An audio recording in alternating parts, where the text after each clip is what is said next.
Hey, what's up, everybody? This is Game Logic from the Rounding Off Infinity Gaming channel on YouTube, one of the co-hosts of the Enough to Keep Going Weekly Games podcast on the E2KG Network podcasting channel on YouTube, back with another episode.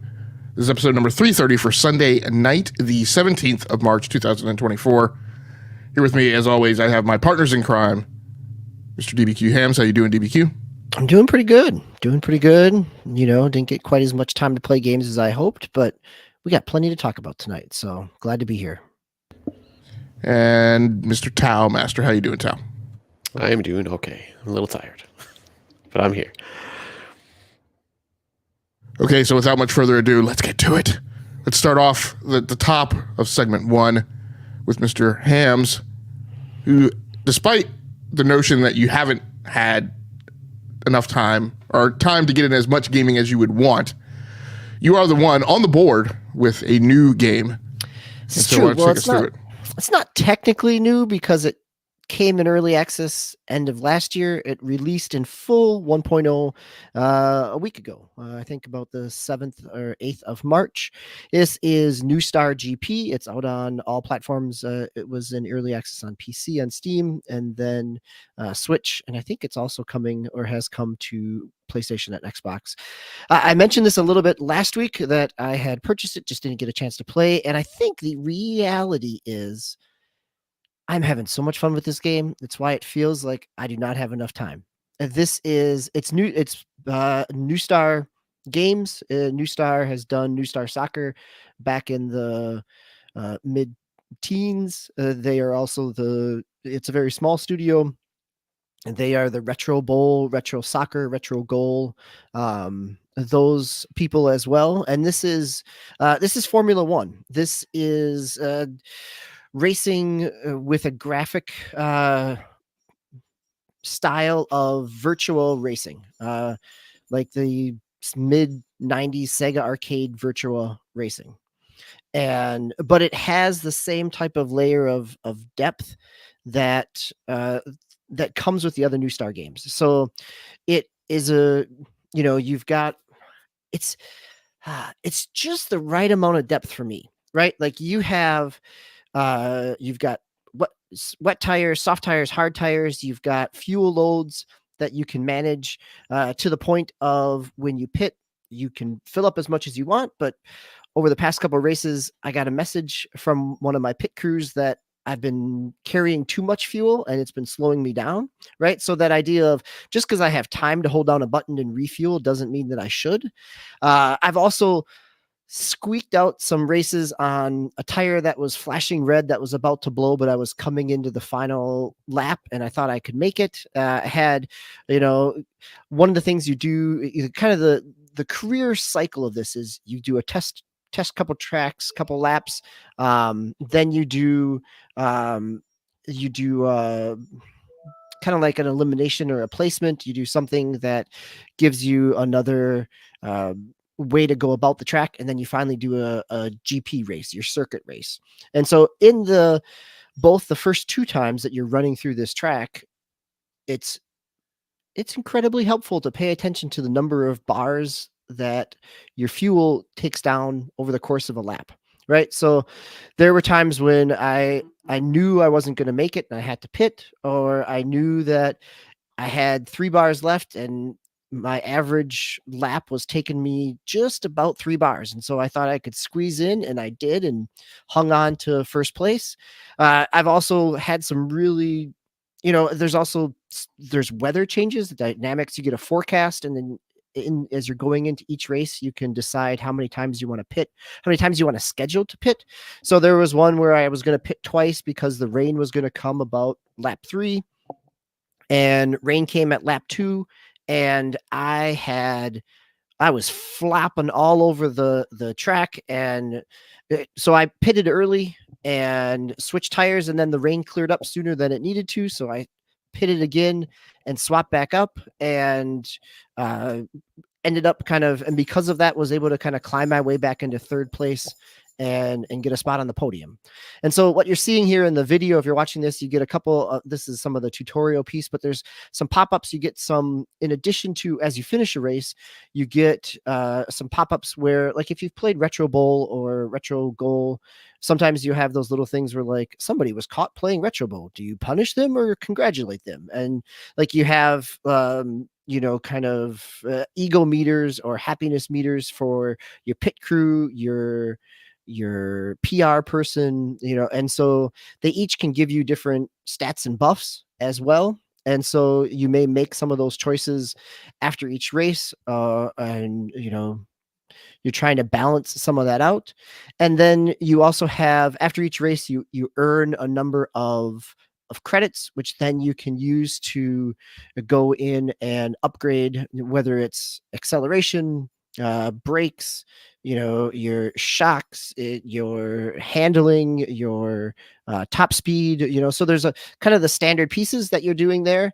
And then you can also even go in and kind of lease some of those parts from other teams for a certain number of races that would give you a little bit of boost for a little bit of time, rather than purchasing them outright. So there's a nice amount of depth here without it being super fiddly. And that's where I think it hits that sweet spot for me of, right here, you're seeing on the screen, you're coming into pit, you can change your tires, you can refuel.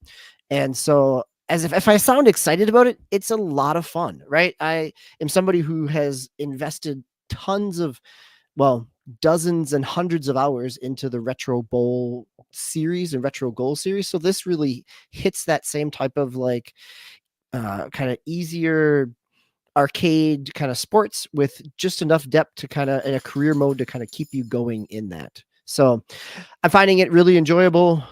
There's enough challenge, and we'll see how it keeps going. But it's one of those where it's easy to lose track of time in. As the podcast's resident simhead, the channel's resident simhead, this warms the cockles of my heart, because I think what I'm hearing, DBQ, is that, look, I mean, in the real world, right, we talk about Formula One as being the most expensive sport in the world. It carries with it, we also talk about it being one of the most complicated and complex sports in the world. The engineering that's behind getting a Formula One car to go around the track is just an amazing propeller head exercise in trying to wrap your mind around it. What happens with those cars from a technology perspective trickles down into consumer vehicles, granted after many years. And so what I feel like I'm hearing is that the approachability of this series, whether or not it's because it's wrapped in the retro motif or the visuals or whatever, is that you're finding a way to approach it in a way that is not the type of intimidation that it might be for another gamer to onboard into something like the F1 series from Codemasters, and you're grabbing onto, right, the technical details, right, in the theories behind car management and tire management and fuel management, and that's awesome, for anybody to be able to approach the sport like that. Yeah, I think it is. I don't even know that it's the graphic style. Like the graphic style, it has its charm to it, and maybe it's simplicity because it's not trying to render a little bit of everything. But I think it's the way that the systems are laid out, or the way that your components of your car are laid out. Like, I've spent time in Gran Turismo. I've spent time in Forza over the years. I have downloaded F1 from EA at some point in time, but it's also very intimidating because of the way that the under the hood stuff is organized. And so it's just stats-a-palooza. Like, you go in there and they present you a screen and you're like, who designed this?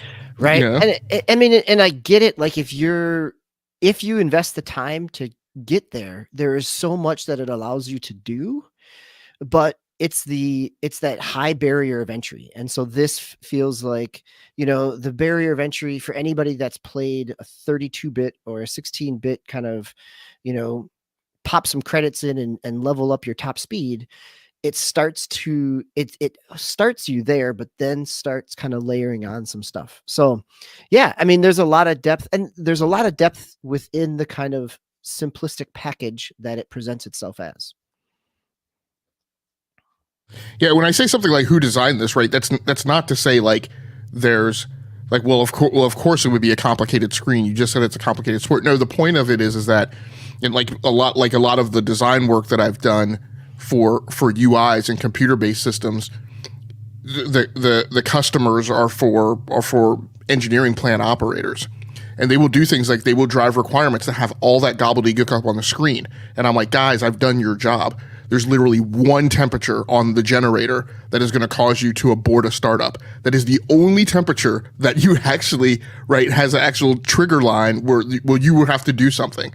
The rest of it, you're just watching dials, right, and numbers go up, but they don't really matter. And so that's kind of what I mean about, a lot of things like in Formula One and digital combat simulator. I mean, things are laid out like that for a certain way because they reflect the real world. But also the problem is in the real world is engineers tend to take an overly complicated approach to things like that rather than kind of the Apple approach, which is kind of minimalist and let me only present to you on the screen what you actually need in order to manage. And they also don't realize that like that stuff, and the reason why it's intimidating in a game is because that stuff drives cognitive load. And if you've ever studied anything like operating vehicles or aircraft, like pilots in a cockpit fighting an aircraft, there's an OODA loop that they go through, and like the more your brain has to be occupied with like 59 bajillion different variables, the less combat effective you are, the longer it takes you to do decision making, things of that nature. So that type of stuff trickling over into games, right, becomes problematic for people who aren't right in that line of work for the norm. So this is great to hear how this is, and I'm the same way. Like I watch Formula One. I've studied all this stuff, but when I want to play the game, often is the time I'm like, look, I know that there's like 122 variables. I only personally want to be concerned with 12, right? The rest of it, I just don't want to be bothered with right now. And so it's nice, to see a game like this come across. And I forgot, I'm glad you have this in the rundown, because I forgot when you mentioned this last week that I'd said that, oh yeah, I need to put a tab on this and pick it up. Is this, any idea if this is on the current ongoing spring Steam sale? No, it's not. It is $30 full price at this point. I would think by the time you hit summer, you'll hit a sale on it. But yeah, I picked it up at full price. I'm playing it on my Steam Deck. It is the perfect. It runs butterly smooth on the Steam Deck, and it's kind of curl up on a couch and just race after race. And it has that kind of one more track type of thing. So. Now watching the video that Game had up before, is there a rewind function, or because it looked like kind of rewind, or is that just because of the time trial? So there's a rewind function. You get, the default is you get 3 rewinds. And it actually, the rewind function works pretty nicely because you trigger it, you use the right stick to kind of scrub back as far as you want and then start again. You have within kind of the badge system of like when you win, that if you've won without using any rewinds, you get an additional badge. So there's another incentive to kind of not use that, to run a clean race or to struggle back. So I haven't been using it very much. You could also get certain perks. So you start with like 3 perks, and over time you can unlock more as you build up credits. And those perks, maybe it's from your pit crew, or I've got one where it's easier you don't lose as much control if you go off the track, or another one where my tires have more grip coming out of the pit, they're warm. But there's one where you have unlimited rewinds, so it has that kind of approachability if you want it. And it even has, I think there's 2 different kind of modes. I mean, there's 2 different kind of challenge levels, but then there's ways to tweak it where you could add more rewinds type of thing too. Can you turn that stuff off, DBQ? Because as you describe that, it sounds amazingly like something we were just grousing about a few weeks ago, which was the card system in Forza Motorsport 7. It's not so much. I mean, they're there, but I don't think that they, at least this time, I haven't seen that they make that much of a difference. I haven't seen that you could, maybe if you're just running a straight circuit mode, like not the career mode, they might not be there. I haven't tried with that mode. Like you could just run a season, basically run a GP season. And so they may not be there in that because you're not having that same kind of progression. They are also incremental enough that it doesn't feel like, it feels like a way to, it's the connection with your pit crew, your PR person, or your, somebody in the tower. And, it's a little bit of kind of narrative aspect in it more than it is like game changing, at least at this point from what I've seen. Because even those different people, the pit crew, your chief engineer, your track, all the different people have kind of personality levels, or they have personality traits where if they have positive things, but they also have negative things. So if you get them too far into, like my pit chief has a negative trait where he calls in sick. So if he gets down into the unhappy with me, then he may not show up to a race, which means I will not pit as fast, right? So there's little bits and pieces there to kind of spin along a little bit of kind of self-made narrative, like we've talked about in sports games before. Yeah, so it sounds like they're incorporating a lot of those systems that we've seen, again, come into the Codemasters games, and even in the WRC rally games where, I don't know, I'm trying to remember. I guess there are some negatives, and they do have some negative traits. And I think sometimes your personnel, I want to say in, it's so hard to say FC now, in EA's FC game also has that, like you have scouts who aren't that good, like in certain aspects. So yeah, no, that's very cool to hear. Tao, I had to hold on to my knee-jerk reaction when you asked about rewinds, because being somebody who used to insist that games have rewinds to, flash forward 5 or 10 years to where now I'm absolutely insistent in not using rewinds, I had to hold myself back. That's all right. Just because it's there, though, you don't have to use it.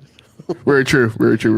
I actually, yeah, I think I've run into a problem a couple of times, because there's also like modes that I go into where normally I don't want to use rewinds, but like if I'm racing like really late at night, like 11:30, or it's midnight, and I'm really trying to wrap up, then I'm like, okay, now I want rewinds, or else I have to like put the game away and like try it over again the next day.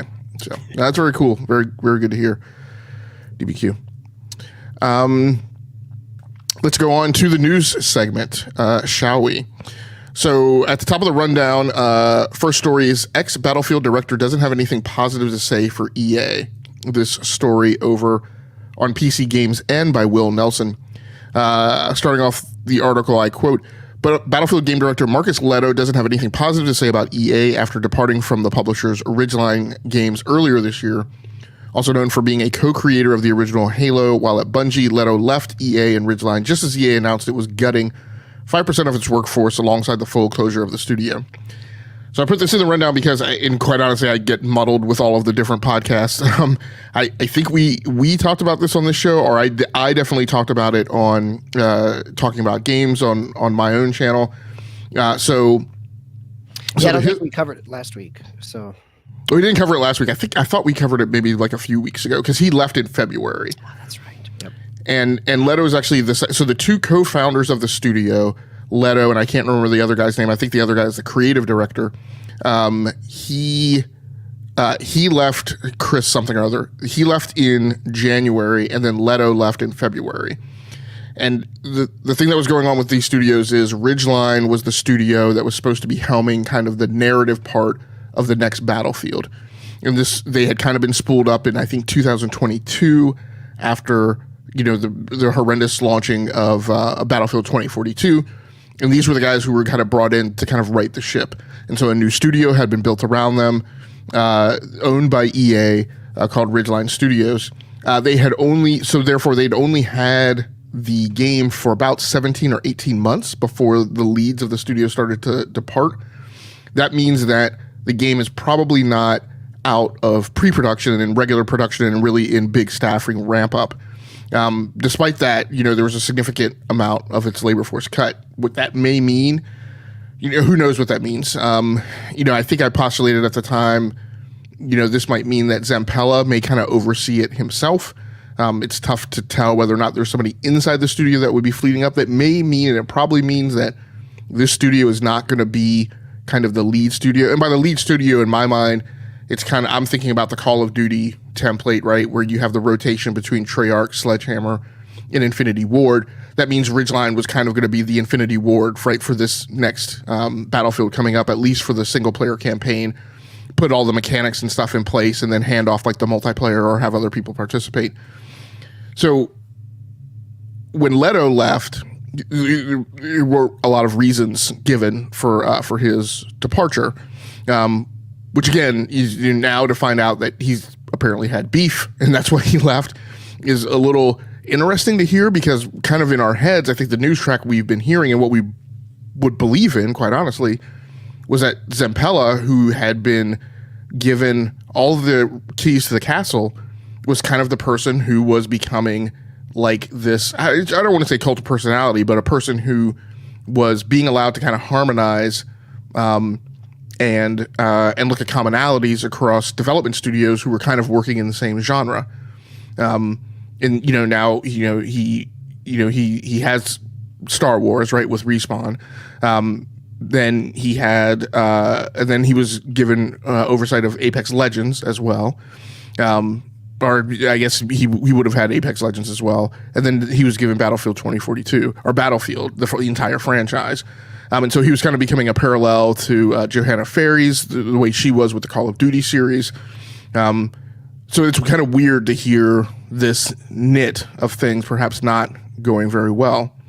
The way I remember the chronology, I thought but of course we don't know what was the inside baseball, right? As a senior manager in the studio, he may very well have known that the layoff was coming. But it certainly seemed in my mind to go down as him leaving and then the layoff occurred. But very well behind the scenes, he may have well been in the loop of both. In fact, he may have known that the layoff was coming, and that may have preceded, right, his departure and been the causality behind it. So he also mentions here that the single player Battlefield, and this I didn't know, the single player Battlefield experience has now moved over to Criterion, which again, as a racing fan, is also super disappointing for me to hear, because one of the big problems in my mind with Criterion is their inability to focus. And we've talked about on this show how, I mean, Swiss and I, we loved Need for Speed Hot Pursuit, which was a Criterion joint, but I'm encouraged when I hear that they're getting another Need for Speed installment. I think they've gotten 3 total. But the problem is, every time Criterion shows up, you don't know which Criterion it is that's going to show up. And there's times where they do a great Need for Speed, and there's times where they do a Burnout, a Need for Speed Burnout, which is not my preference, like they did with Need for Speed Most Wanted. So I mentioned here he originally he said that he mentioned leaving of his own accord, but now he says his tweet was, "Not been saying much here since I don't have anything positive to say about EA, my recent departure, and how so many, including my team, are suffering due to industry sweeping layoffs." So, and there may not be a lot behind that. It may just be, hey, I don't like people being laid off, which is something that you would expect, somebody in senior leadership to say. DBQ, any thoughts or comments on the story? No, I don't. I mean, I think you kind of covered most of the swath of it. So I think it's always interesting as we think about Criterion and how all the changes they've gone through over the years. But I think, we've had this one, we had the news story of Stieg coming out of Respawn, forming his own team. Stieg was one of the, I can't remember his last name now, but was one of the main developers on Jedi Survivor. So that kind of that exodus from EA in different creative spaces, and the challenge of starting up your own studio, as we've talked about on previous episodes as well, in terms of that's great, but it also comes with its own set of challenges, even if it may be more creatively rewarding. Tao, any thoughts or comments? Gentlemen, on a scale of 1 to 10, and we'll start with Tao, what is your over-under bet, with 5 being the midpoint? What do you think the likelihood is that the next Battlefield will turn out good, given that it has been handed over to Criterion? I'll say 5% on that one because I'm not too sure. I know, and I know they've been working on the Battlefield, I believe, too, for even before this one, right? Maybe even before 20. So they have since Battlefront 2 or 3. Okay. What I don't know how Battlefront is numbered. Battlefront 2. I think Criterion was even brought in to do the planes in Battlefield 1. Yeah, so they were. Oh, okay, it's been a while. Yeah, so they worked with vehicular systems in an older Battlefield, and then they were brought in as the space combat team for Battlefront. Yeah. And then they went back to Need for Speed kind of as their primary, and then they've been brought back. They were brought back on Battlefield 2042, where again they were the vehicle physics team.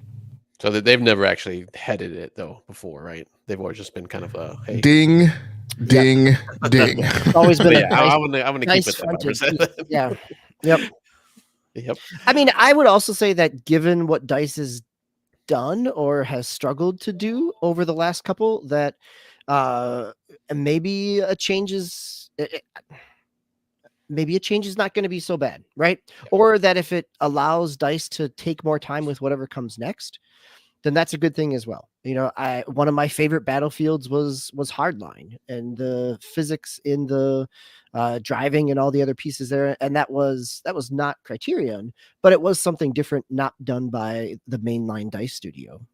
Yeah.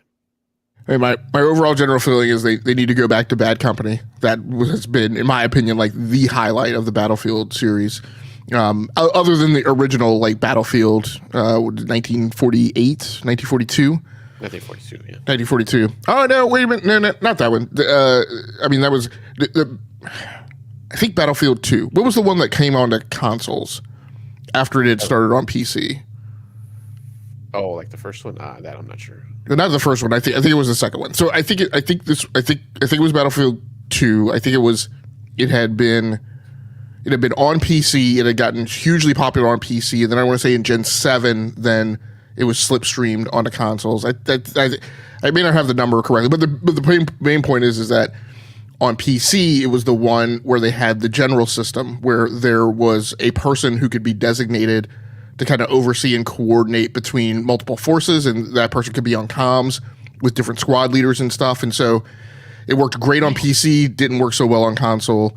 And then, that was with like the whole second tablet piece of, yeah.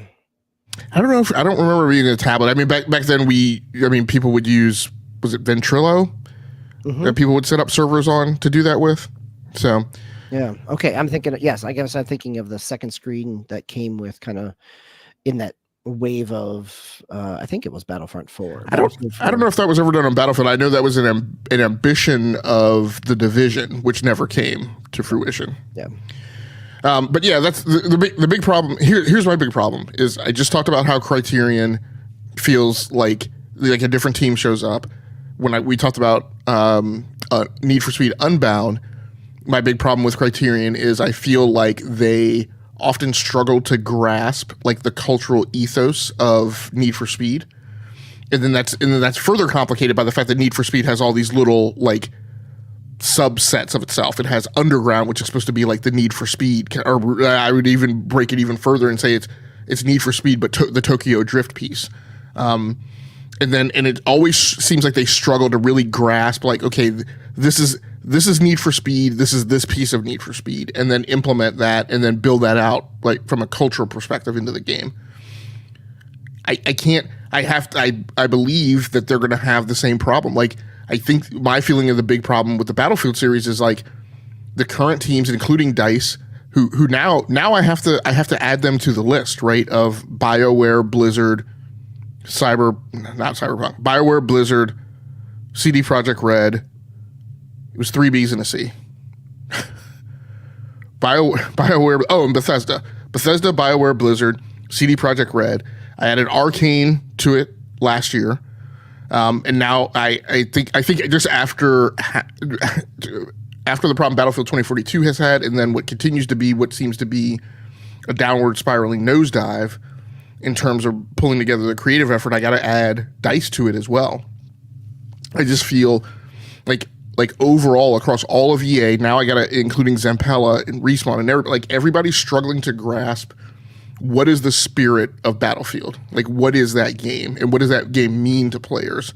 And implement around that. And I feel like they had it in Battlefield 1 and they had it in Battlefield 5. But I feel like they're very much like a coaching staff for an NFL team that spends a lot of time listening to fans. Right? And if you ever watch football, you know the last thing a head coach should do is ever do what the fans tell him he should be doing. So, second story in the rundown is the story over on GamesRadar.com by Hope Bellingham. At 25 million copies sold, Monster Hunter World is such an unprecedented success that it's over 25% of the total sales. Monster Hunter World has sold 25 million units, making it responsible for over 25% of the blah, blah, blah. Earlier this week, Capcom announced that Monster Hunter World had reached a new sales milestone. 6 years after its launch, the fifth mainline installment of the long-running series has reached 25 million units sold, and this was during the Monster Hunter 20th anniversary celebrations, no less. According to the press release, this number has been added to the series' total sales, which as of December 2024 is now at 97 million. I put the story in the rundown just because Monster Hunter World is such an interesting franchise of, you know, a thing that has really, I mean, it's kind of one of those deep rivulets of cultural trenches in the gaming world in terms of, you know, it's very similar to the Final Fantasy people and the Bethesda people. It's like way off in this corner. It's uber hyper specific about what that thing is. And until Monster Hunter World came along, it just in my mind had never been really designed around being mainstream and really trying to bring other people in. But Monster Hunter World was kind of the point where it flipped that formula. As popular as Monster Hunter World is, I personally have been happier with Monster Hunter Rise than World. And maybe you might argue that maybe they figured some things out with World that they got right in Rise. I think people would say that as well, right? The kind of ramp of Rise in terms of bringing in players and keeping them engaged seems, from the community, at least from what I've heard from podcasts and things like that, that it is, it's been smoothed out a little bit more than it was in World. Yeah. And so despite that, Monster Hunter World does seem to be the big seller. And is one in particular that seemed to catch fire, particularly with the PC gaming community. So I don't. Am I the only one on the cast who has played both of those games? No, I had recently picked up World also a few months ago, and yeah, you're right. Rise is gameplay wise, it's a lot better. And I only played it just because my friends were, I jumped on and they're like, "Hey, you gotta try this out." I was like, "I'll give it a try." But there's some things in there, just little things. Like for the most part, they're fairly similar. But some of the traversal stuff, like you don't have the little hook shot thing or the hook that you can kind of fly around the world with, like you can in Rise. So that's a little annoying. I'm not even sure if you can. I know in Rise you can like ride some of the animals or some of the creatures. I'm not sure if you can do that in World yet. I didn't really get that far ahead. Yeah, that was one of the additions in Rise, right? Was that mounting? Yeah. Mm-hmm. Yeah. So, and I think you could do that in maybe other like offshoots of other Monster Hunter games possibly, but in World it didn't have it, I guess, either. So, certain things like that. But like I said, generally they're pretty similar. There's, I guess, Rise really. Oh yeah, you can group up at 4 people, so you have that hub world you can all go into. So yeah, I mean, it's a little smaller in Rise, obviously, because obviously first it came out and it was just a Nintendo, it was a Switch exclusive, and then it came, I think, to everything, right? I know it's PC and I believe all the other consoles now too. So I mean, like you can kind of argue that's kind of part of it too, since it was Switch for what, like a year at least before it came to everything else. So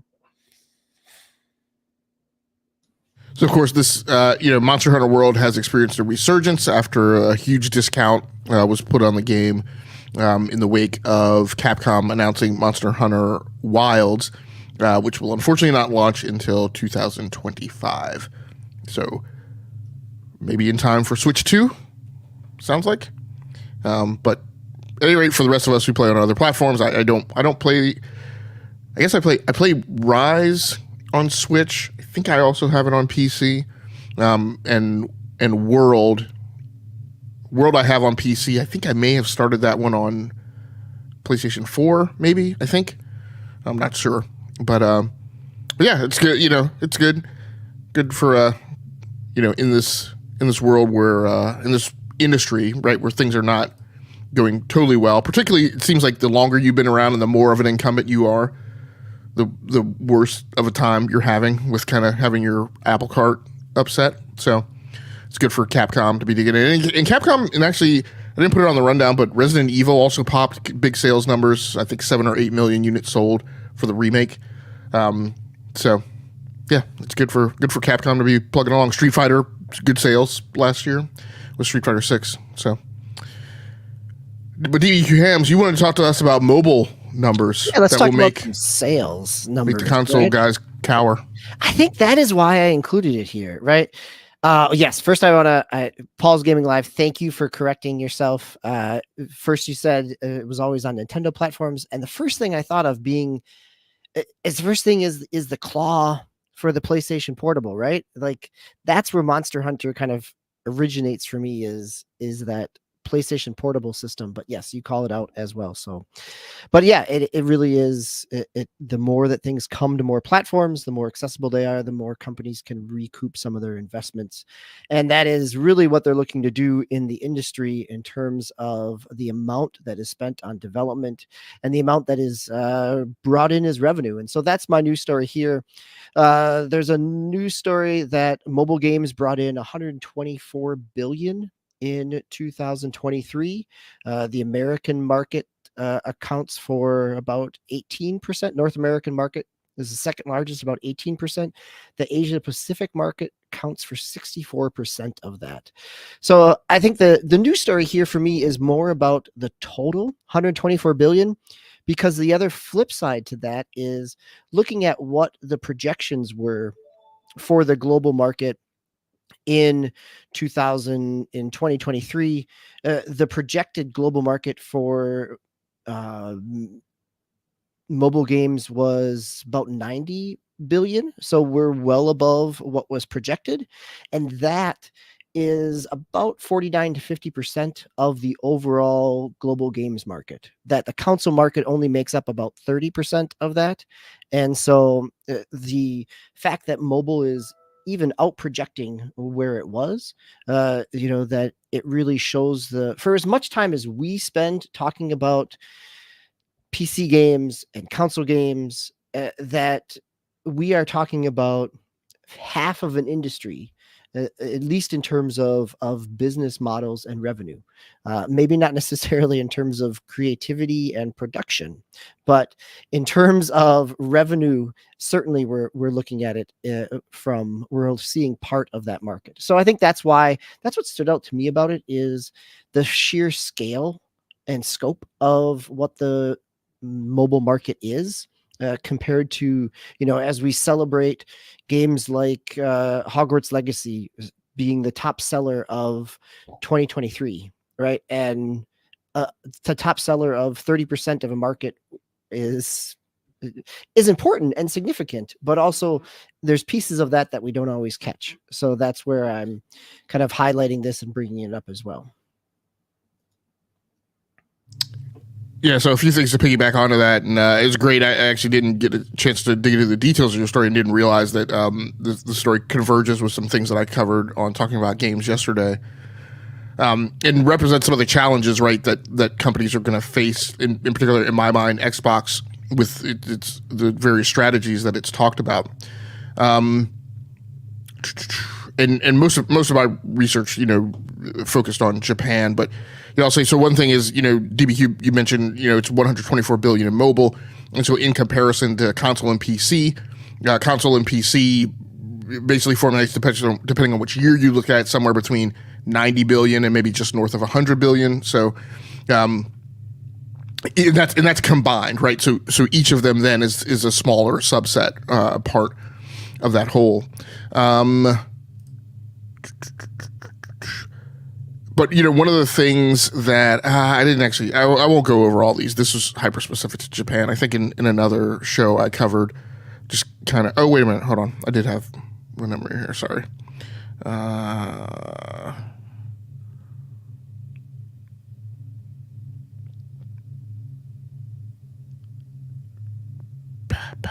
Sorry about this. I did at least have the Latin America and North America numbers in here. I was pretty sure. I got to find them. But the point I wanted to bring up is, we often have a hyper focus on the U.S., and I think a lot of U.S. gamers also have a hyper focus on the U.S., and a lot of kind of Western-oriented design and perspectives. But the reality is the number that DBQ mentioned, about 64% of the mobile market being Asia, is the fact that, I don't think it often gets recognized or understood by gamers that a lot of what's moving the market is Asia.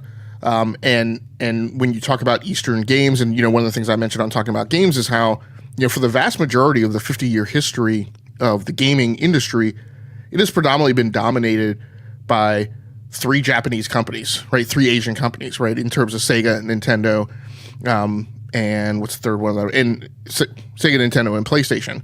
And so when you really think about it, Xbox is really an anomaly, and it is a decidedly Western company with a decidedly U.S. perspective. And I just got to tell you, that dog ain't gonna hunt overseas, right? I mean, I love the brand, and in fact, one of the major reasons I fell in love with the Xbox brand is because it is so Western after so many years of me growing up on kind of Eastern-driven design perspectives. But the fact of the matter is that, the market has voted with its dollars, and the market has indicated that, in Asia, the Xbox brand just isn't gonna go but so far if they stick with the shtick, right, that they have. And so this notion of, more games on more screens, games on other platforms. I mean, you're talking about taking what is essentially Western culturally driven games and putting them on Japanese platforms, and it's going to have its challenges. Like I said, I wanted to. Part of my problem is my script from yesterday's talking about games had so many different numbers here. Now I can't find it. I don't know what's going on with it. But the point is that the leading parts of the market,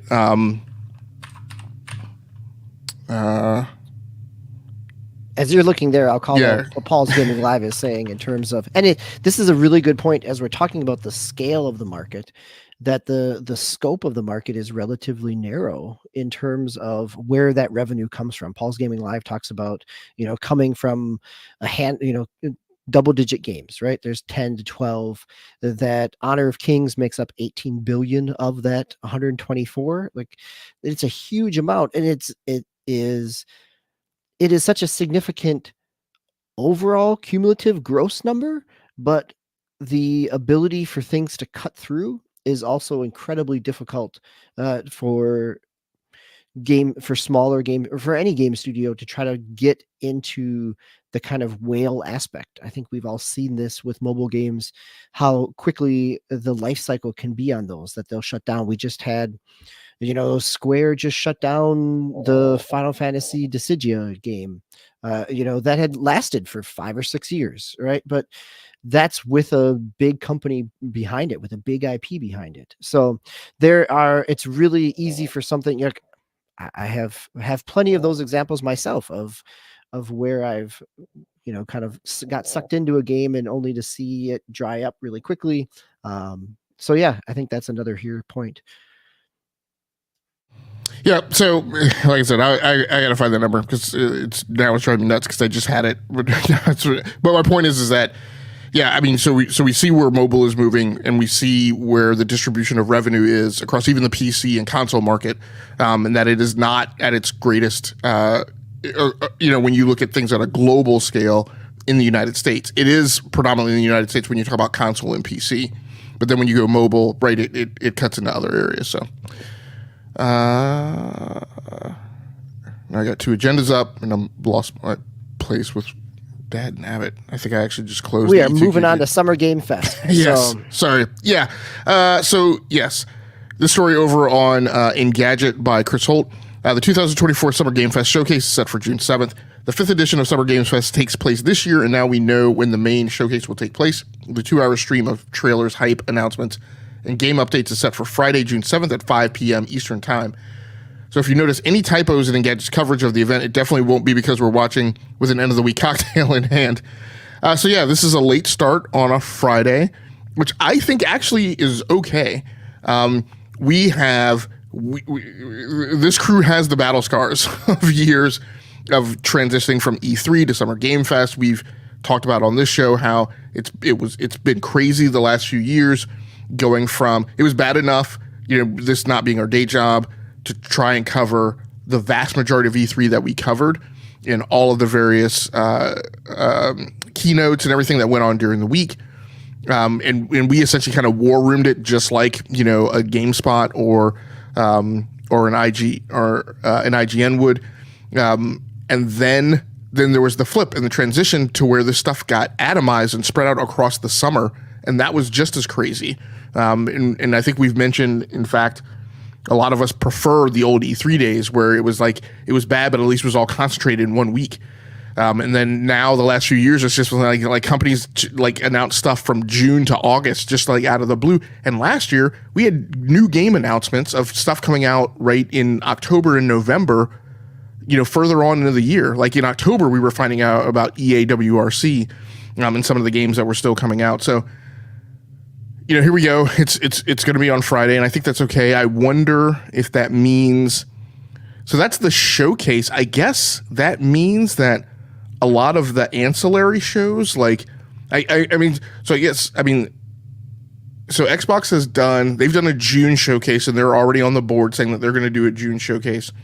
PlayStation has they've also typically done a show that precedes Summer Game Fest, and then they will trickle out they will hold something back, and they will trickle out something during SGF. Yeah, I think last year they did a few things during SGF, but then they held on to things until even later in June or into July, when they did their kind of big first party showcase stuff. Well, they held off. What was their big? They did they dropped the date for Spider-Man 2 during SGF, didn't they?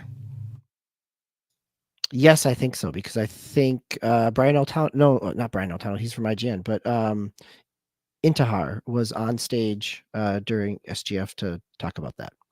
Yeah, so people were, there was all the Sturm and Drang last year about like, oh, why are they showing Spider-Man 2 again? Like, what else is there left to show? Blah blah blah. And of course, we were like, well, we're pretty sure if they're going to make the effort to show up at SGF, they probably held something back to tell people. So, yeah, it'll just kind of be interesting to see how the chess game is. But my point is, I guess this means that a lot of that we're going to have, and of course Ubisoft did their big show, which I was super impressed by last year. I guess we're going to have stuff that's going to go on into the night on Friday, but then additional events over the weekend.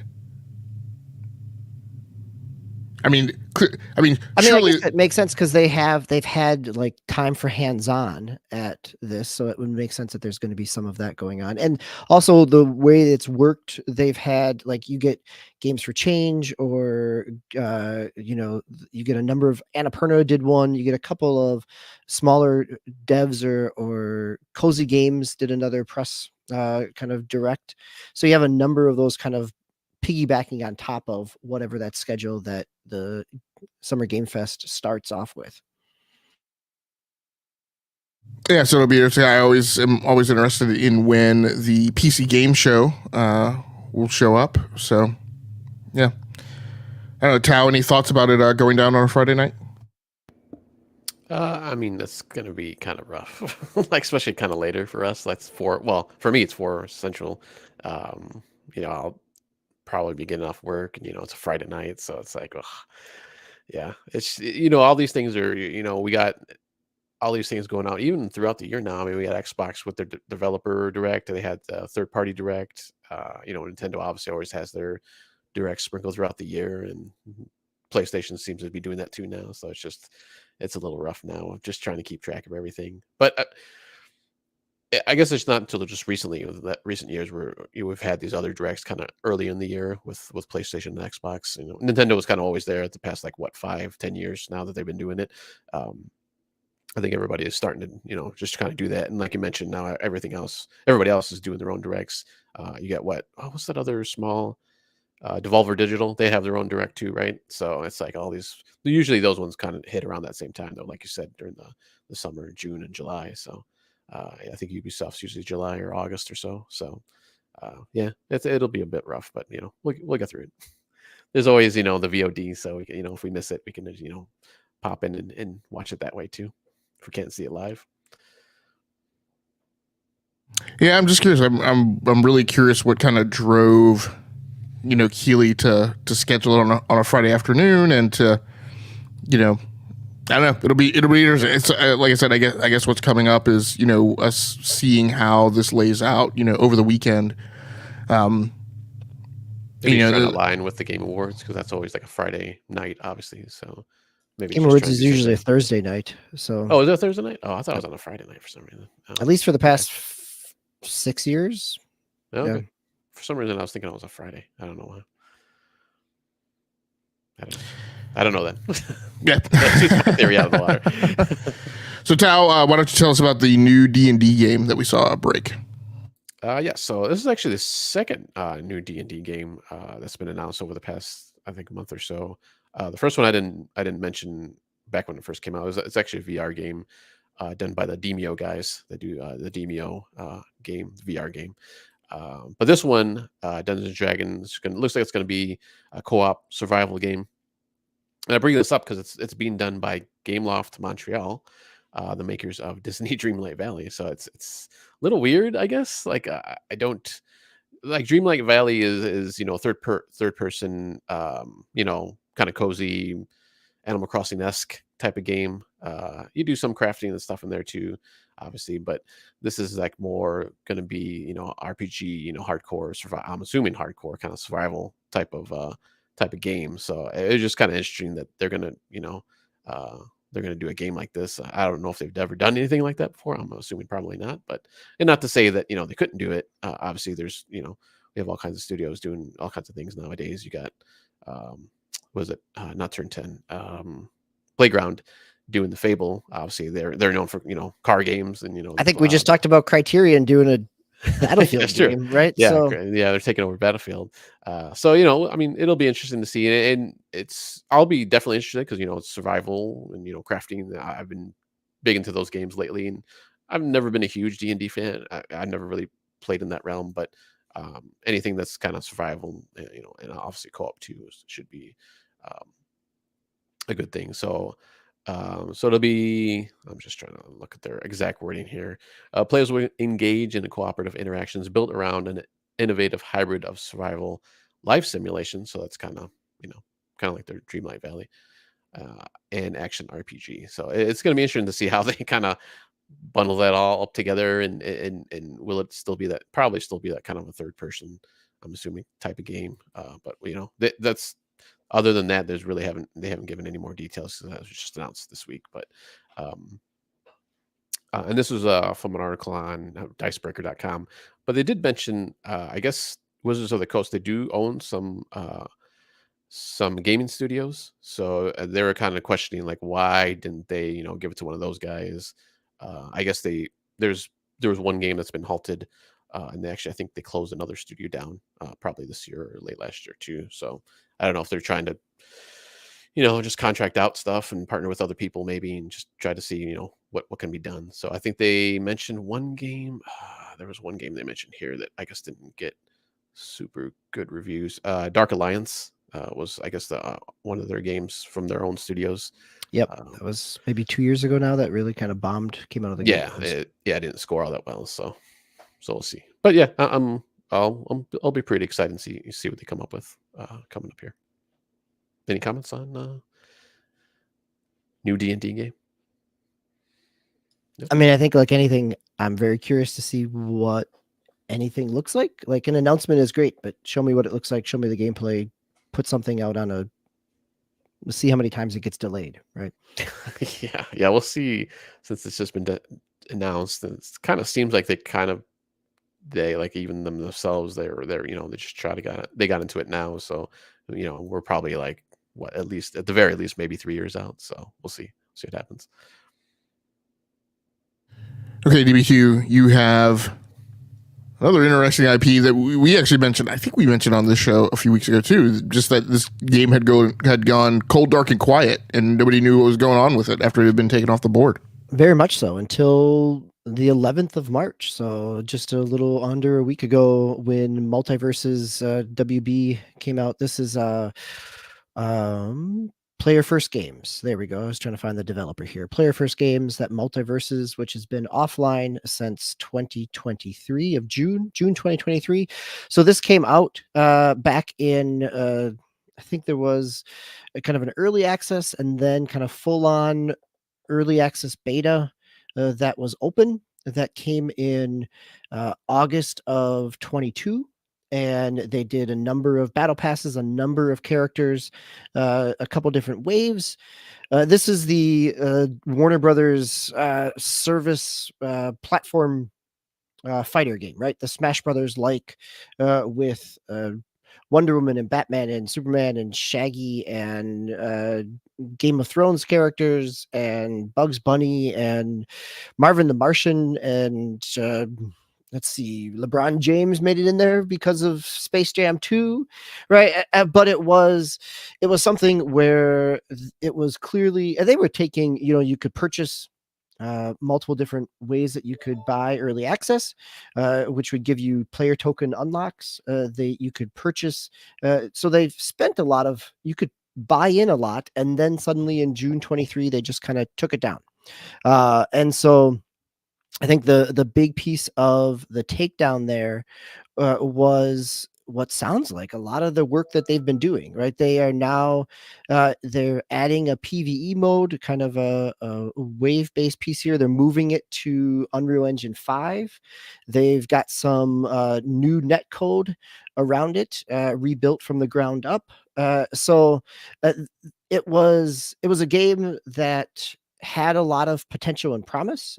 This came out before the Nickelodeon Fighters game, which hasn't really, they just came out with another one this past fall, but hasn't really grabbed on as much. I think there's still an area, especially the way that Nintendo treats Evo, that there is a place for another competitive kind of platform brawler.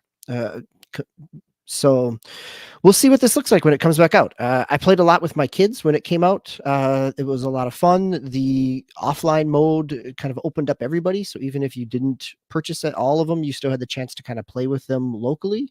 So it was kind of family friendly in that piece. So I'll be curious to see kind of how it builds, what it changes from where it is. And I think the challenge is it's not like the game market, the landscape has gotten any easier since it launched in August of 2022. But as we know from our WB press releases, that they are, even in spite of things like Hogwarts Legacy selling the most last year, they are also looking for ways to leverage their IP in ongoing live service purchases and games. So relaunching Multiverses definitely seems to fit that model in terms of something where they can continue to monetize it as they go through. Tao, any comments, thoughts? No, I mean, this was one when it originally was about to go down. Like, that was the first time I actually heard that it was early access, just preview, which I thought was kind of weird because obviously, like DB said, they had all these DLCs and all the stuff that they could do. But I thought when they did bring it down, like I keep seeing articles and stuff saying, "Oh, this game's rising from the grave," and "Oh, we thought this was dead." But I thought they said when they did bring it down that we're bringing it down because we're gonna retool it and rework it and stuff like that. So obviously that's clickbait stuff, I'm assuming. No, I think that was actually what they said. Like their plan was to come back. I think the reason why it's surprising is that from June of 23 to now, there hasn't been anything about it, right? It's been radio silence, and so it that's good, I guess, right? They were spending their time not kind of teasing out things, but just staying focused on creating rather than hyping. Well, on top of that, it's also WB. And so in the time intervening since now, we've had Gotham Knights, which I guess Gotham Knights was before it. But we've had Suicide Squad, right, is the ongoing drama associated with it. But maybe more importantly, we've had WB since the merger, who has been going scorched earth and slashing and burning, like taking movies off the board that are literally done, right, except for maybe the final bit of editing, right? Money, I mean, but they're just looking at it like sunk costs. And it's, as I mentioned, I think last week or the week before, I think we talked about WBD's financials and kind of what the potential impact could be to WBIE, studios, within that division. So to be quite honest, I mean, this does feel like rising from the grave for me, because if a WB game goes under the covers and you don't hear anything about it, I expect the next thing that we're going to hear is that it's canceled. Yeah. Just because of the way that they're slashing and burning and getting rid of costs and trying to burn down that debt. Yeah, I think that's the surprising piece too, right? The par for the course with the company would have been, it would have just quietly gone away and gotten rid of. So we'll see. Like I just said about the D&D game, we'll see what it looks like on May 28th when it comes out. So I do want to do a loop back in an alibi. We're running pretty good on time, but I did want to go back to the financial, and I apologize for being discombobulated. And I think part of the problem is because I've been covering this so much off of this podcast in other podcasts on my own that I have notes in multiple agendas all over the place. So it took me a while to pull everything back together. But I mean, I think one of the things I wanted to talk about is just going back to the global gaming industry and let's talk about the geographic breakdown of revenue. So in Asia Pacific region, it's $84.1 billion. $50.6 billion of that is in North America. $33.6 billion of that is in Europe. $8.7 billion of that is in Latin America, and $7.1 billion of that is in the Middle East. So you have North America and China that occupy very big blocks from a revenue perspective. I think numbering, in the kind of mid 40 billion a piece. But then when you talk about global regions, that 46 billion or so that's in China gets put in the Asia Pacific block. So again, if you talk about cultural breakdowns, and there's been commentary that's gone around that says, Sony should go day and date on PC. There's billions of gamers. I'm like, okay, well, let's pump the brakes, right? Lots of those gamers are in China, and not on here, but I'm talking about games. I talked about the regulatory environment in China and the fact that you have to do things like you have to go through a proxy company and you have to pay that proxy company, so that comes out of your revenue. In the big major thing is you have to go through a board called, I think, the NPPD, and you have to satisfy requirements for an anti-addiction regulation regime, and that includes implementations that you have to have in software. So at that point, in addition to the difficulty and the increased cost that's experienced when you deploy to multiple platforms, because that's additional work and that's additional engineering labor hours, and engineering labor hours is what drives your cost in gaming development. You're now talking about a completely and entirely different version of the game. That's configuration managed separately. It's on its own branch. It has to be built in a different way to put together different components, and it has to be tested differently. Now, if you're going through NetEase and Tencent, which is what most companies do, because there's a ton of licensing and certifications that a corporation has to have in order to act as your proxy in China. If you go with them, maybe they have those things for you. Maybe they have them as APIs. Maybe they have them as plugins. Maybe they have an SDK. But the point is that those companies are going to charge you for that. It's not going to be cheap. So again, there are lots of difficulties with getting into the Asia Pacific region. Then you talk about cultural difficulties, right, that you're going to encounter. You have different societal norms. You have things like, for instance, very simple thing. In The Last of Us, Joel and Ellie play guitar. Japanese culture, that's not like a part of their normal cultural. They do different things. They have different hobbies. And so localization for westernized characters, right, is a big hurdle and a big cost. And again, this represents a huge block. Now, when you hear those revenue numbers, and you hear that $84 billion of the revenue of a $200 billion industry or so, right, sits in the Asia Pacific region, you should understand, right, you should conjoin that with Sean Layden's comments from his interview a couple of weeks ago, where he said, look, if the world doesn't want to play Call of Duty, Fortnite, and Apex Legends, are we going to continue making Call of Duty, Fortnite, and Apex Legends? Does that make sense? We're talking about growth for an industry. You're not going to achieve growth by taking Western properties and stuffing them in front of other people's faces. The big thing, the number, what was ringing in my head, and the number that I couldn't put my finger on was actually the number of gamers, not the revenue part. So Asia is home to over 1.5 billion gamers. Europe is next at 715 million, and Latin America is next with 420 million. So even though the revenue is different, the numbers, and I think for the most part, what these businesses are going to have to target for growth is they're going to have to target numbers first and then figure out how to get the revenue out of those numbers. Notice that of those 3 regions that I read, I did not read North America. I did not talk about the United States. So again, if you're talking about what types of games and what types of content you have to put in front of people's face, you've got to do something that is culturally appealing to those gamers, and I think we lose a lot of that. The last thing I'll mention is in America, the distribution of U.S. video game sales by genre. So I'll basically equate these to favorite genres in the United States. Action is 28.2%, shooters are 21.7%, and sports games are 13.3%. So action, shooter, and sports games. The cultural divergence, and I'll just pick on Japan because I researched that country, not necessarily the whole region. Most popular console game genres are RPGs at 46%, adventure games at 35%, point and click, right? And simulation games at 32%. So your racing games, your flight simulators, things like that. Those are the big 3. Train simulators. Yeah, yep, exactly. In Japan and lots of these countries, and just countries outside the United States, have very advanced infrastructure and very advanced transportation systems. On PC, it's RPGs at 32%, shooters at 23%, and simulation games at 22%. So, again, just see where the money is distributed, see where the numbers of gamers are distributed, see what the types of genre and the types of content and how those things are upside down from what we think about in America, and just put together the math and understand where these companies are and where strategies need to line up. A couple comments in the chat that I'll get back to because unfortunately I've been ignoring them for the most part while we're trying to get through this. So Enate, who's now in the chat, mentions, yeah, that's why Square thought making a shallow action game would appeal to Americans.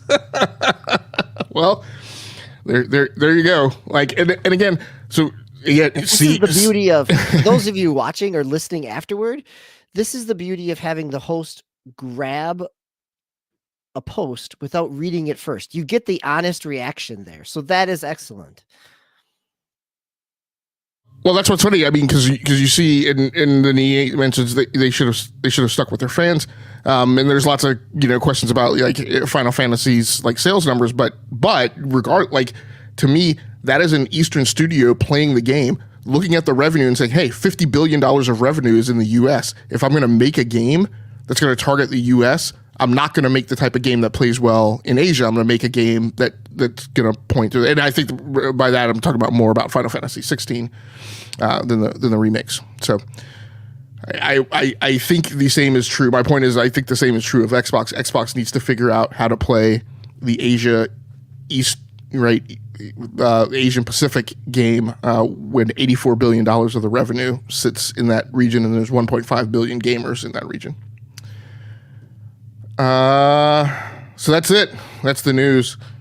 Tao, you get to pick up the mic and talk us into the beginning of segment 3 as we continue rounding out what the rest of the crew, what the other games that the crew has been playing. You got there. Yes. Way to go. You got my jumbled sentences like I had last week. Yeah. So kind of like with DB, I didn't do a lot of gaming this past week. And really, besides Pal World and a good bit of Rocket League that I've been playing this past week, I was jumping back into Helldivers 2, both on PC and on my Steam Deck. I was playing a good bit on my Steam Deck the kind of latter half of the week. So it plays, pretty good. I haven't had any issues that I can think of. I'm trying to think. Yeah, I don't think I've had any issues with any kind of lockups or stuff shutting down or anything like that. And visually, it looks fine. I haven't had, it looks fine. Obviously, it's going to look best on PC, but it's not the most graphic intensive game or detailed game, I should say, not intensive. But yeah, I just been when I was playing my Steam Deck, I was just kind of going. Well, I was trying to go in solo, but I forgot that I had the multiplayer on, so people would jump in sometimes, which is fine. I actually have heard a few horror stories here and there that people would just kind of they'll like bring down like one of the death rays or something, and obviously you don't know it, so it just kills you and stuff like that. I didn't really run into that at all, so it was kind of nice that I was able to jump in with a pretty good group of people, more or less. I'm pretty low still. I think I'm like 7 or 8, like level 7 or 8 right now. So I've had most people like a little either around me or within the teens, like the low to mid teens. For the most part, there's some people that are like 27, 37 levels, at level 27 or 37, something around there. But for the most part, it kind of kept me around where I was. So it was kind of nice. I just have, because sometimes when you get, those people that are higher level, they're just like bowl their way through the level, and, you can't really enjoy it. Or at least I don't really enjoy that. Like, I don't want to, have somebody like doing everything for me. I want to join in. I want to do something. So it was actually pretty nice that, those people, so far at least, they weren't doing that. But yeah, still enjoying it. Just kind of the goofiness of the, they have the random sayings and stuff that's kind of, Starship Trooper-esque. So it's just kind of funny and kind of cool. So enjoying that. That's pretty much all I've done though this past week. Okay, Game Logic. After all of our talk about mobile games, how did this game end up in your rotation? Well, yeah. So the struggle. I talked about how I want to focus this year on playing what I want to play, and that I think there's more. It's more even of this. It's beyond this year. It's really just I have a lot of hardware. I enjoy hardware. I started my technical life focused on hardware. I have to go back to the time of my career where I said I will never become a software guy, and then I became a software guy. So, but a lot of the anxiety, I get much more anxiety about like the hardware that I bought and not using it enough than I do about the anxiety I get about like having a huge backlog of games. And so I kind of settled on, hey, again, I've said this before, but this year I think I'm really going to go through with it. I'm like, I really want to play with my flight control systems and my steering wheel and pedals and yada yada yada. But there's a sense of kind of journalistic obligation, if you want, with things that are going on in the zeitgeist. And some of this sometimes I don't like. So there's an ongoing topic in the zeitgeist that I'm not a particular fan of. That it's this whole thing of exclusives are bad, AAA games are unsustainable, and now it's spreading to this notion that what everyone really wants is AA games and indie games, and they don't want high quality. And mobile games are going to take over, and the kids play on tablets, and so in the future everything's going to be on a tablet and a phone, and consoles are going to go away, and you should just use a controller with your TV or your set-top box. And I've cited lots of data that says that may never come to fruition. But in particular, I've cited lots of data that talks about the timeline. And it's super interesting to me because you guys know, like on this show, like we've lived this life and been in this world. We've played mobile games since they really had their inception in 2010. I had an Arco 7 tablet before the iPad even came out and was playing Android games on my tablet. I took Nexus phones and had micro USB to HDMI cables to output to monitors. I worked at websites so what's kind of comical to me sometimes and sometimes disappointing, concerning, challenging is that a lot of people are glomming onto these theories, and I'm like, okay, you guys haven't been in this realm of the gaming sector for the 13 years that it's been around, and we have, and all three of us played cloud gaming, and so a lot of people are latching onto these things as if they're new, and I'm like, these things are new. And I can tell you that I've watched the 13-year timeline, and I've actively participated in the 13-year timeline, and I'm telling you this is not going to happen next year. right? Because it's taken us 13 years. Infinity Blade came out on the iPad in 2010. Mirror's Edge was on the iPad in 2011, 2014. Civilization, like there are AAA games on these tablets now. And what has happened over the 13 years is that Google has stopped making Android tablets. Most of the tablet world that was making Android tablets has stopped. There's only one high-end option now, that's Samsung. Apple kind of makes a high-end iPad whenever they feel like it, but their problem is that people don't recap their iPads until they break and stop working. Like, so a lot of the theories that are associated with these things are going to take over the world, I'm like, no, they're not. Like, let's talk about the data of the last 13 years. So at any rate, I decided, I guess people forgot when I like reviewed these games and would post about these games on Twitter and would play these games. So I decided I needed to pick up the mantle of like going back to some of my experimentation and playing some of these games and take some time away from my gaming that I'm going to invest in and play some of these things.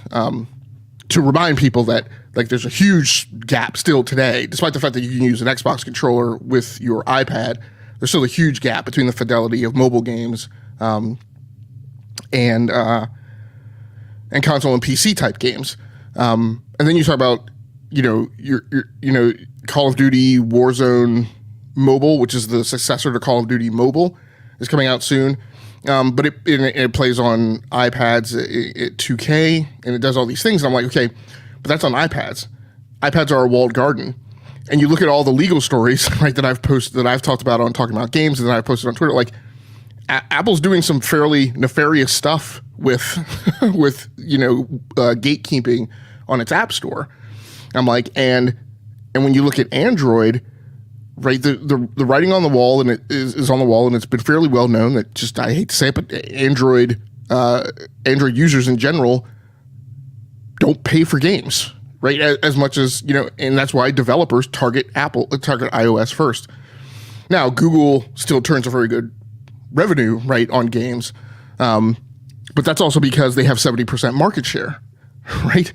So you have, and the difference in gaming revenue between Apple and Google isn't that big. So you have 70% of the world driving relatively the same amount of revenue that's being driven by the 30% of the world that has iPhone market share. So I think there's a lot of confusion and a lot of misunderstanding of numbers and technology and and all these things. So at any rate, that's why I went back to pick up like a section of this gaming. So I started playing Final Fantasy Brave War of the Visions Final Fantasy Brave Exvius on Android on my Samsung Galaxy Tab S7. So for everybody listening, that was the longest wind up to the announcement of the game that we've been playing. But it's all very good context, so I appreciate that. But go ahead, War of Visions. So, and I don't have much to report on this game. The other stuff that I covered was actually like occupied more time, and I think it's more significant on the landscape, so to speak. But yeah, I haven't spent that much time in this game.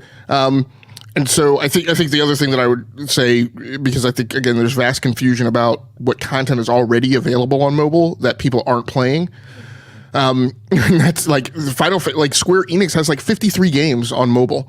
There's a large part of the Final Fantasy series there available on mobile. And I hate to say it, and I hate to inform everyone, but I know there's lots of complaints about Square Enix games that don't go to Xbox. A lot of those Final Fantasy games that aren't on Xbox are on iOS and on Android. So they could be played there, right, if you want to access that content and can't on an Xbox. So that's where I started. I was looking to play Final Fantasy games on mobile. And I wound up picking this one, not being entirely familiar with the Final Fantasy lore, but I just arbitrarily decided that I didn't want to necessarily go after one of the classic legacy titles. So I went with this one. Final Fantasy Brave Exvius it's a tactics style game, and so it shaves a little bit closer, I would say, to Final Fantasy Tactics, which is one of my favorite Final Fantasy games and one of the few Final Fantasy games that I actually like. It's gotcha-palooza, like all over the place. I mean, the analogy that I used on Twitter, it is like walking across a football field filled with goose poop.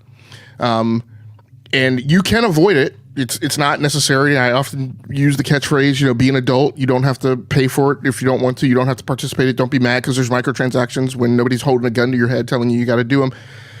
But man, it's hard. It's hard in kind of the way Call of Duty Mobile is, and I love Call of Duty Mobile. But when I go into Call of Duty Mobile, I have to spend like 15 to 20 minutes clearing all of the like new alert icons like off the screen, because there's such an effort to try and get you to buy stuff from the store. So the thing I really don't like about Exvius is, at least in the outset, it really locks you into, you have to do certain things. And so I just want to play it for the story mode. The story mode icon is at the bottom. At the bottom, there's a horizontal array of icons. They're like 8 or 9. And the story mode is the one all the way to the right. And you can't get to the story mode until you kind of go through these forced wickets of, bonus summons and, presentations of all these different things that you can buy in the store and yada, yada, yada. So, but I'm into the story mode now. And the only thing I'll say from the story mode that I dislike is it's so monetization oriented. But the way they really want you to play the game, because they set this up as the default, is they don't want you to play the game. You can actually just put it in automatic mode and automated, and just let it do all the fights for you, and then just listen to the dialogue and tab through the story and then go on to the next thing. So what they really want you to do is just let the game play itself, buy a bunch of stuff, let the game play itself, buy a bunch of more stuff. So I'm not planning on playing it like that, obviously. There are reports and Reddit threads that I've seen that say you can play the game essentially and never spend a dime. So I'm curious to see, as DBQ has kind of taught us, right, the key thing with these things is always, what's the inflection point? Like, where is the point where you can't get through more story without paying some money?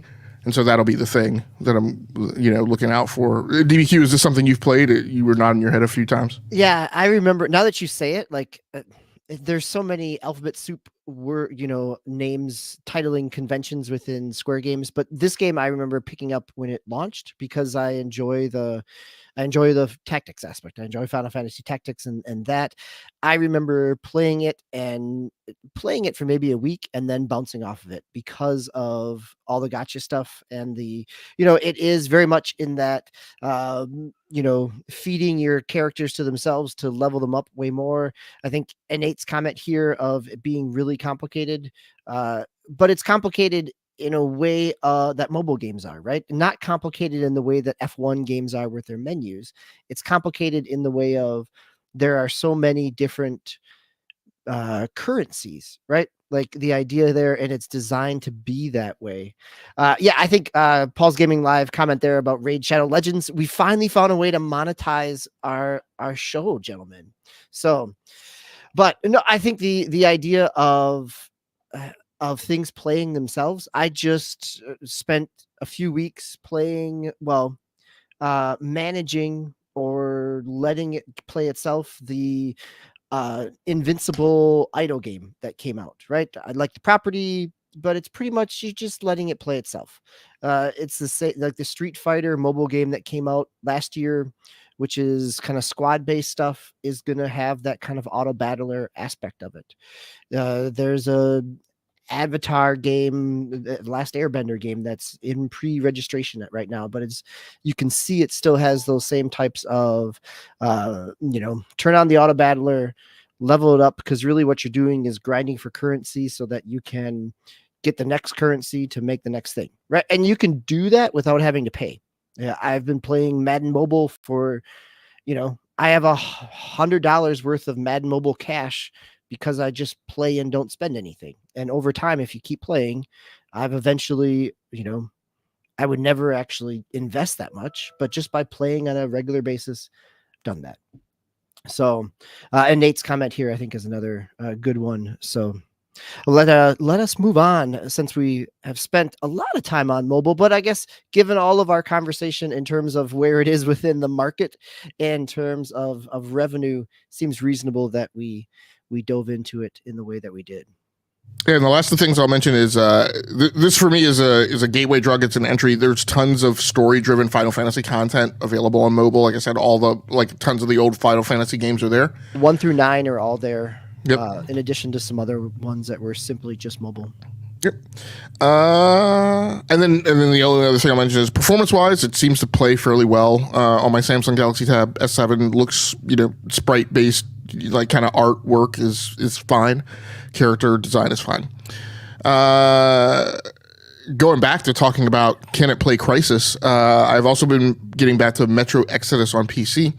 I've been playing the Enhanced Edition, which came out in 2021 or so, a year or so. I don't know exactly how long after the initial launch of Metro Exodus, which was a big ray tracing bump. Been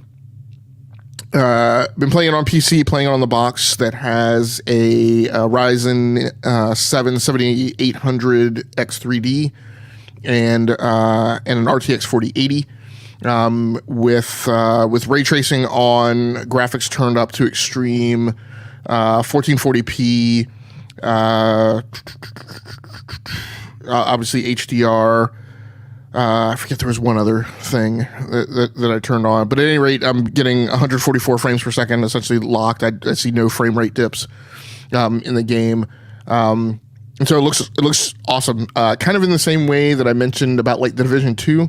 Like the Division 2 kind of sneaks up on you. Like it looks fine until you really look at like all the debris strewn across like the different environments and stuff in there, because it's dystopian, post-apocalyptic.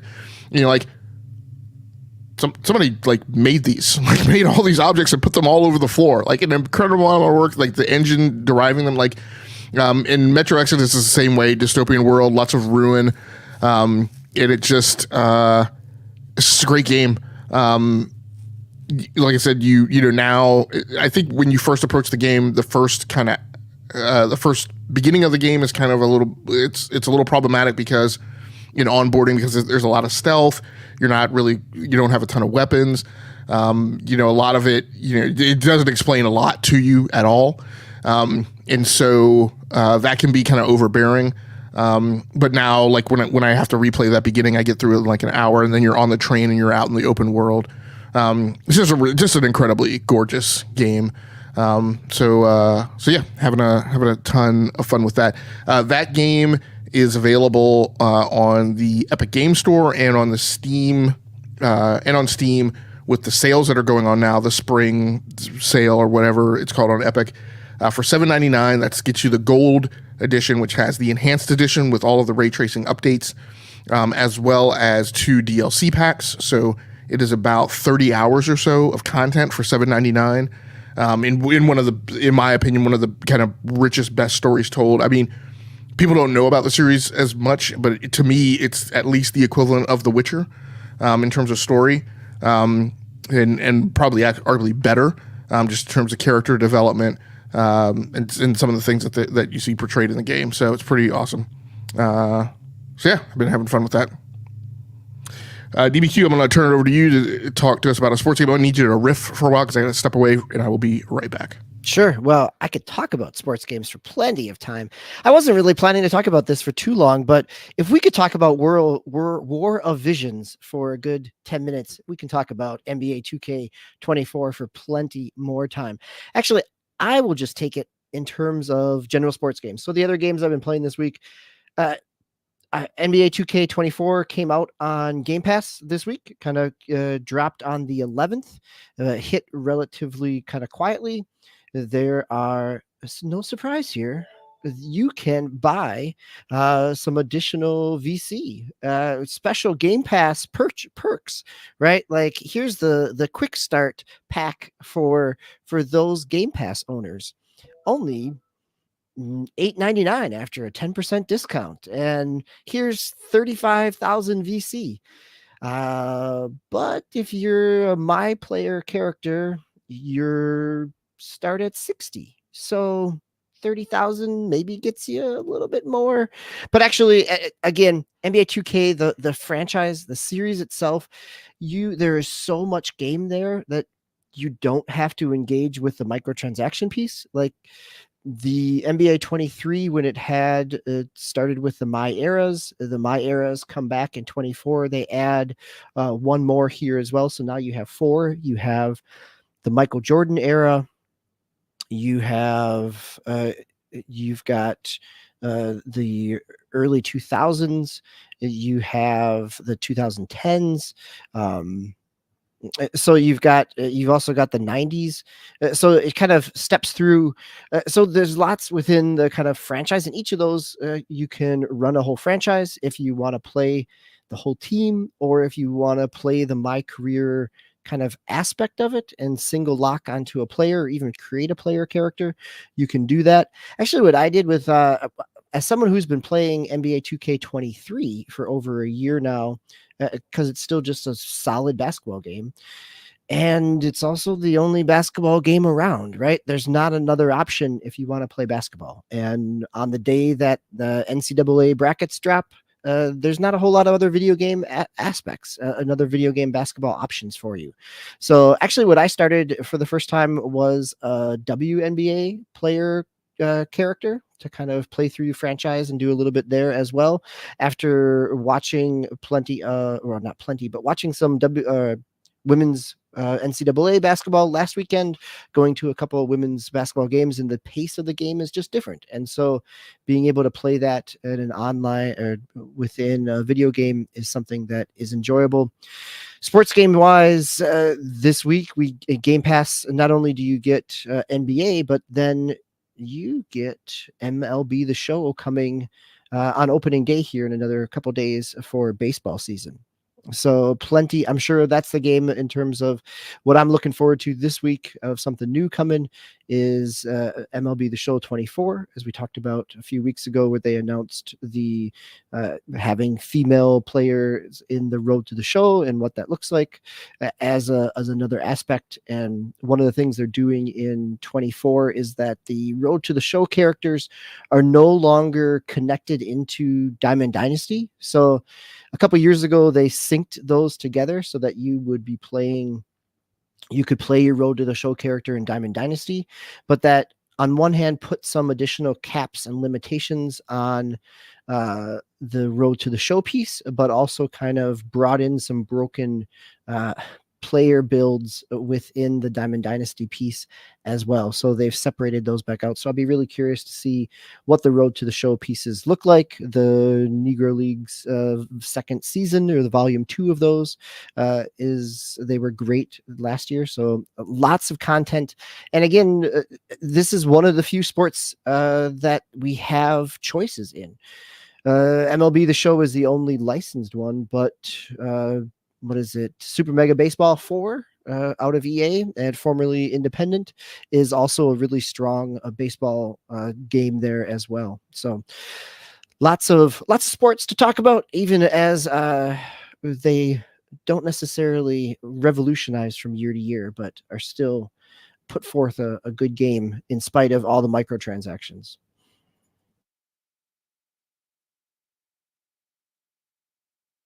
Did I give you enough time to riff there? Okay. Yeah, NBA 2K24, yet again, another game that you could play on mobile. That's not new.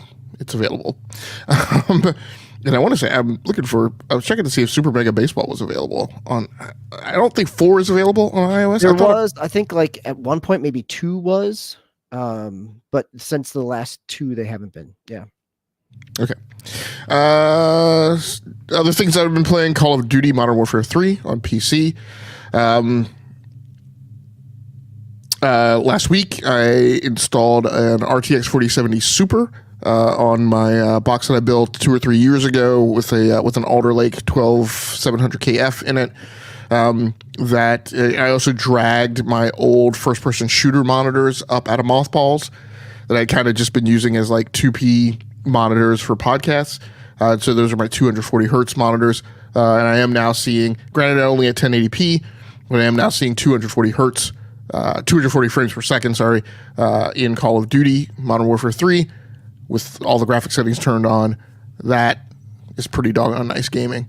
Yeah, it's been fun.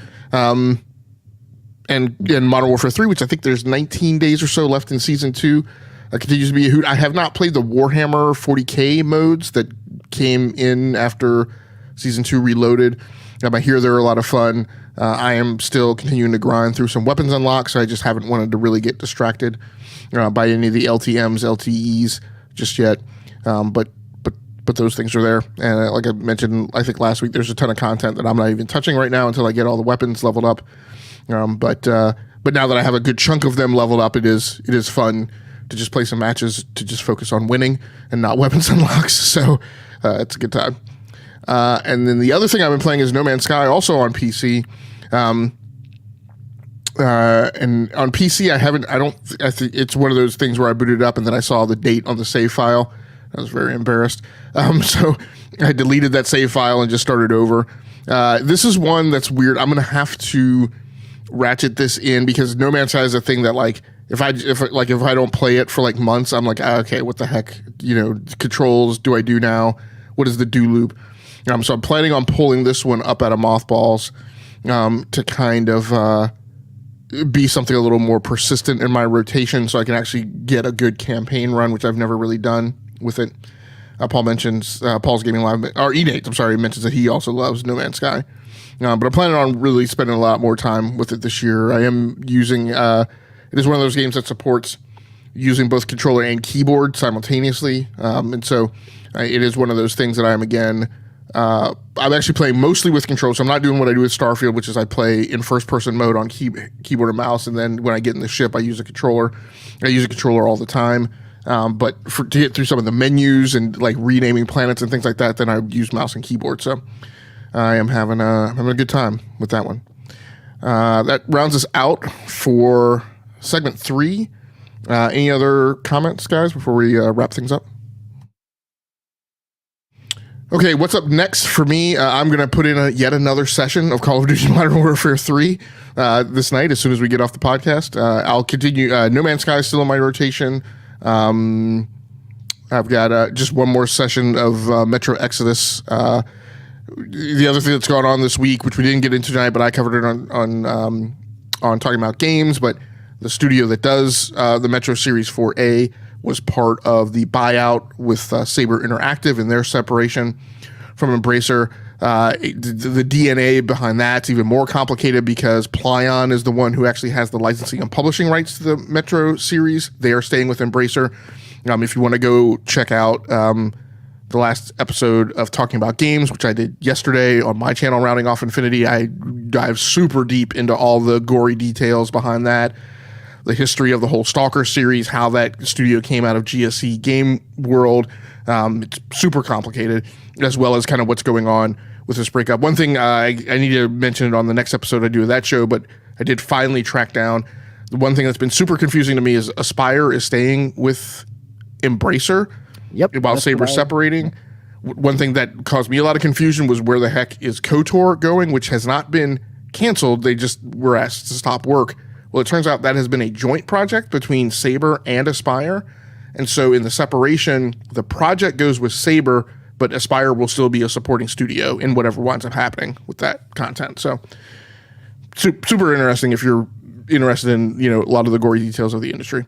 Tao, what are you going to be getting into next? So yeah, the other game actually, I did play like 5 minutes maybe of Brotato on xCloud because it just came out on Game Pass, I think this past week also, or a couple weeks ago. I was thinking to get into NBA 2K, and then I saw Brotato. I was like, yeah, I'll play that instead. So I want to jump back into that. And definitely a smaller barrier to entry there. Yeah. Yeah, that's like I don't want to, like, NBAs can be kind of a much sometimes. So I only play, like I said, I only play 5 minutes, so I didn't want to put it at the top of the show because I didn't really play all that much. So I'll jump back into that along, hopefully, with Helldivers 2. All right. Well, next week we will be back at the same bat time, same bat channel with Towmaster in the center seat as the host, and then DBQ and I will be backing him up in chairs 2 and 3. So for everybody who came through the live chat, through the live show and in the chat, thank you very much. We appreciate you. Thank you very much, E-Nate. Thank you very much, Paul's Gaming Live. Thank you, Hello Down Under, and anybody else who came through that I didn't catch. For anybody else who wants to catch the archive version of this video, you can do that on the E2KG Network podcasting channel on YouTube, or in audio format on SoundCloud or Spotify or Pocket Casts.